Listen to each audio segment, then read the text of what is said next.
دیمنین هند باخچه و پارکین زاخونه کرسی و یارین زاروکا جناف چوینه روناهی نمایه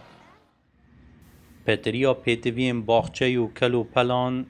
جناف چوینه زهیر و حوالین خواه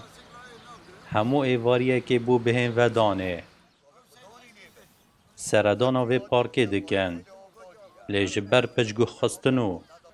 نگرینگی دانا و پارکه گلو گازن دهنه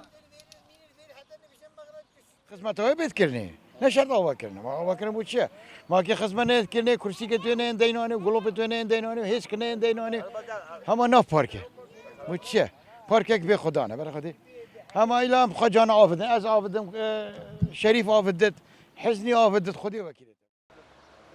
به خدا نه کرسی که چه که همیشه اشکین حرس البرنين حديث البرنين تشتي بخدام بدو هم هوصة بدي ما انتم بخد بيني بيعا بخدنا عابل سنة نشد بيعابن وبكرسينا وبقلوبن وبحميدش هرچند پشتی زاخو بوی اداره سربخو گرنگیدانه که تایبت به باخچه و کسکاتی تید داین لید بران بردا چندین باخچه و پارکین کون هاتی نه پشگو خستن بله الدیف پیشینه حیوانه کاچه بردست ها یعنی ام بشین الدیف پیشینه ام شولد کن بله و هندک باخچه جی پاره که تایبت بوده تا ترخان کرن جلای آن وزارت آن اداره سربخو زاخوه و گلک باخچه دی یعنی نیجت اینا چه کرن و اوید کرن جت اینا سخبیر کرن لسنور باجر زاخو چلو حب باخچین بچوک و مازن هنه